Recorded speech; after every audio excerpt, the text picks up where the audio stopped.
আল্লামা সাহেব কিবলা রহমাতুল্লাহি আলাইহির সংকলিত তার রচিত একটা কাব্যগ্রন্থ নালায়ে কলন্দর। এই নালায়ে কলন্দরের মধ্যে তিনি যত কসিদা লিখেছেন, আমরা যদি দেখি যে হামদে বারি তালা, যেখানে তিনি যে কসিদার মধ্যে উল্লেখ করেছেন হামদে বারি তালা, হামদ কেসে কর সিকো ये काम है अबरार का, হামদ কেসে কর সিকো ये काम है अबरार का। আল্লাহ রব্বুল আলামিনের প্রশংসায় তিনি কসিদা লেখা শুরু করেছেন।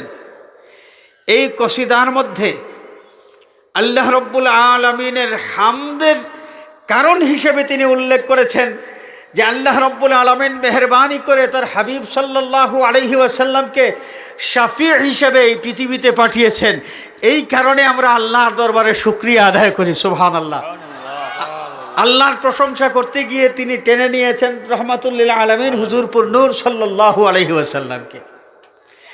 আমরা যদি নাতে রাসূল সম্পর্কে তার যে শেয়ারগুলো, এই শেয়ারগুলোর দিকে যদি আমরা তাকাই, আমরা দেখি যে এত এত উচ্চমার্গের যেই কথাগুলো তিনি বলেছেন। যেমন আমি এই মাহফিলে প্রথমেই মাহফিলের শুরুতে কিছু শেয়ার তিলাওয়াত করেছি। চমক ওঠা মুকদ্দর কা সিতারা আলমী একদম, चमक उठा मुकद्दर का सितारा आलमी एकदम, रखा जब फर्श पर पाए, रखा जब फर्श पर पाए, नबी दुर्रे बनी आदम। सुबहानाल्लाह। আল্লাহর নবী সাল্লাল্লাহু আলাইহি ওয়াসাল্লাম পৃথিবীতে আগমন করেছেন, নবীজি তাশরীফ এনেছেন পৃথিবীতে।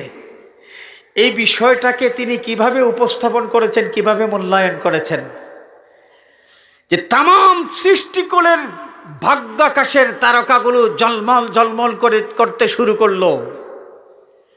শুধু মানুষ নয়, শুধু মানুষের কথা তিনি এখানে উল্লেখ করেন নাই। চমক ওঠা মুকদ্দর কা সিতারা আলমী একদম, তাম সৃষ্টিকুলের ভাগ্যাকাশের তারকা ঝলমল করতে শুরু করলো। সৌভাগ্যের দুয়ার তাদের খুলে গেল। কখন? যখন আদম সন্তান থেকে মানুষ রূপে নবী মুহাম্মদ সাল্লাল্লাহু আলাইহি ওয়াসাল্লাম এই পৃথিবীতে শুভাগমন করেছেন। সুবহানাল্লাহ। হাজিরিন, আমাদের নবীজির রূপ, নবীজির ইতিহাস কয়েক ভাগে বিভক্ত। এর মধ্যে একটা অংশ হলো মানব রূপে মোহাম্মদ, মানব রূপে মোহাম্মদ সাল্লাল্লাহু আলাইহি ওয়াসাল্লাম। এর আগেও আমাদের নবীজি ছিলেন, তখন নবীজির আরেক ধরনের পরিচয় ছিল, নূরে মোহাম্মদী, জাতে মোহাম্মদী, হাকিকতে মোহাম্মদী সাল্লাল্লাহু আলাইহি ওয়াসাল্লাম। ওইটা নূরের ইতিহাস ছিল। এই পৃথিবীতে বিশ্ববাসীর সামনে প্রকাশিত হলেন মানব রূপে। তা আল্লাহর নবী পৃথিবীতে আগমন করেছেন, এই বিষয়টাকে কিভাবে মূল্যায়ন করলেন এবং কিভাবে তিনি প্রকাশ করলেন, তার যেই ভাষা, তার ছন্দ এবং তার এই যে ভাব, এই ভাব দেখলেই বোঝা যায় যে নবী করিম সাল্লাল্লাহু আলাইহি ওয়াসাল্লামের কত উঁচু পর্যায়ের একজন আশিক তিনি ছিলেন। হাজরিনে কেরাম, আশিকে রাসূল যিনি, আমাদের হযরত সাহেব কিবলা রহমাতুল্লাহি আলাইহি আশিকে রাসূল ছিলেন। নবীজির সাথে তার সম্পর্ক কত নিবিড় ছিল, আমার মতো নালায়েক আমি বলে বোঝাতে পারবো না। তবে একটা কাহিনী আপনাদের সামনে আমি বলি।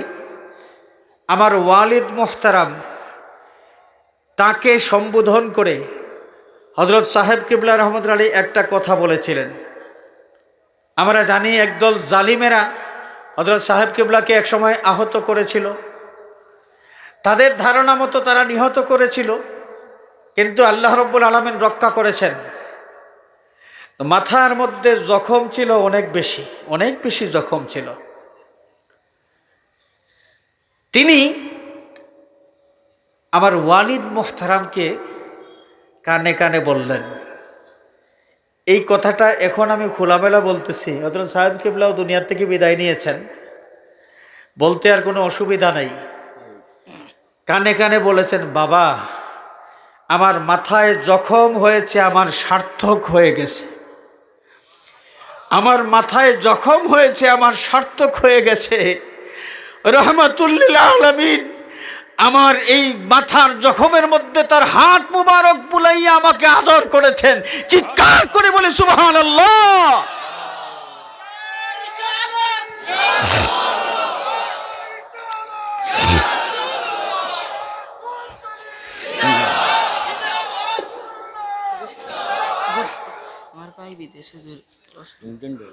হাজিরিনে কেরাম,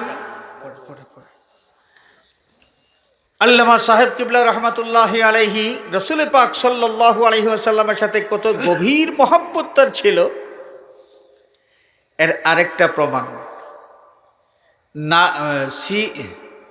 মুনতাখাবুস সিয়ার, রাসূলুল্লাহ সাল্লাল্লাহু আলাইহি ওয়াসাল্লামের জীবনী গ্রন্থ মুনতাখাবুস সিয়ার, উর্দু ভাষায় লেখা। এই মুনতাখাবুস সিয়ার এমন একটা কিতাব, এই একটা কিতাব যারা পড়াশোনা করেছেন, এই একটা কিতাবের মাধ্যমে নবীজি সাল্লাল্লাহু আলাইহি ওয়াসাল্লামের জীবনী সংক্রান্ত অথেন্টিক অনেকগুলো কিতাব আছে, সমস্ত কিতাবগুলোর তথ্য এক জায়গায় জমা পাওয়া যায়। সুবহানাল্লাহ। হাজরিনে কেরাম, আমি নবী করিম সাল্লাল্লাহু আলাইহি ওয়াসাল্লামের জীবনী খুঁজতে গিয়ে আল বিদায়া ওয়ান নেহায়া কিতাব মুতালা করেছি, আসিরাতুল হালাবিয়া মুতালা করেছি, তারপর আরও অনেক কিতাব, মাওয়াহিবুল লাদুনিয়া মুতালা করেছি, জাদুল মাআদ মুতালা করেছি, সুবুলুল হুদা ওয়ার রাশাদ মুতালা করেছি। আমি ছোট্ট মানুষ, আমার সামান্য জীবনে মোটামুটি নবী করিম সাল্লাল্লাহু আলাইহি ওয়াসাল্লামের জীবনী গ্রন্থগুলোর মধ্যে যেমন সিরতে ইবনে হিশাম, সিরতে ইবনে ইসহাক, এগুলো হচ্ছে আল্লাহর নবীর জীবনী গ্রন্থের মধ্যে অথেন্টিক গ্রন্থ। এগুলো মুতালা করার পর আমার ইচ্ছা হলো যে আমার সাহেব কিবলা রহমাতুল্লাহি আলাইহি মুনতাখাবুস সিয়ারের মধ্যে এই প্রসঙ্গে কি উল্লেখ করেছেন একটু পড়াশোনা করি। যখন আমি মুনতাখাবুস সিয়ার কিতাব পড়তে শুরু করলাম, আমি দেখি সিরতে ইবনে ইসহাক, সেই সিরতে ইবনে হিশাম, আল বিদায়া ওয়ান নেহায়া, আর সিরাতুল হালাবিয়া সহ আমি ইতিপূর্বে সিরাতের যতগুলো কিতাব স্টাডি করেছি, সমস্ত কিতাবের মধ্যে মূল যেই তথ্যগুলো নবীজির জীবনী সম্পর্কে, সবগুলো তথ্য তিনি তার কিতাবের মধ্যে এক জায়গায় উল্লেখ করে দিয়েছেন। সুবহানাল্লাহ। মুনতাখাবুস সিয়ার নবীজির জীবনী গ্রন্থের মধ্যে অত্যন্ত গুরুত্বপূর্ণ একখানা কিতাব। এই কিতাব সাহেব কিবলার যখন লেখা শুরু করবেন, তখন তিনি কোন আঙ্গিকে কিতাবটা লিখবেন, ইতিহাসের দৃষ্টিকোণ থেকে নাকি নবী করিম সাল্লাল্লাহু আলাইহি ওয়াসাল্লামের পবিত্র জিন্দেগির দৃষ্টিকোণ থেকে এই কিতাব তিনি লিখবেন, তার এই লেখার দৃষ্টিভঙ্গি এটা নির্ধারণ করার জন্য তিনি পরিশান হয়ে গেছেন। হযরত সাহেব কিবলা রহমাতুল্লাহ আলাইহি তখন তন্দ্রাচ্ছন্ন। হুজুরে পাক সাল্লাল্লাহু আলাইহি ওয়াসাল্লাম তাকে ইশারা করেছেন যে আব্দুল লতিফ, ইতিহাসের দৃষ্টিভঙ্গি নিয়ে নয়, বরং আমার জীবনী হিসেবে আমার এই জীবনী গ্রন্থ তুমি রচনা করতে শুরু করো। সুবহানাল্লাহ বলেন। এবং আল্লাহর হাবিব সাল্লাল্লাহু আলাইহি ওয়াসাল্লাম একটা কাগজের মধ্যে একটা কলম দিয়া দাগ দিলেন। হযরত সাহেব কিবলা রহমাতুল্লাহি আলাইহি যখন আরাম থেকে উঠলেন, আরাম থেকে ওঠার পর দেখেন তিনি তার শিয়রের মধ্যে একটা কাগজ, যেটা স্বপ্নের মধ্যে তিনি দেখেছেন, যেই কাগজে আল্লাহর হাবিব কলম দিয়ে দাগ দিয়েছেন, সেই কলমের দাগওয়ালা সেই কাগজও আছে, সেই কলমটাও আছে। সুবহানাল্লাহ। আল্লাহর নবীর একজন আশিক নবী সম্পর্কে লিখবেন, নবী করিম সাল্লাল্লাহু আলাইহি ওয়াসাল্লাম তাকে গাইড দিচ্ছেন। সুবহানাল্লাহ। তাহলে আমরা কি বুঝতে পারলাম? আল্লাহর হাবিব সাল্লাল্লাহু আলাইহি ওয়াসাল্লামের সাথে তার কত গভীর মহব্বতের সম্পর্ক ছিল।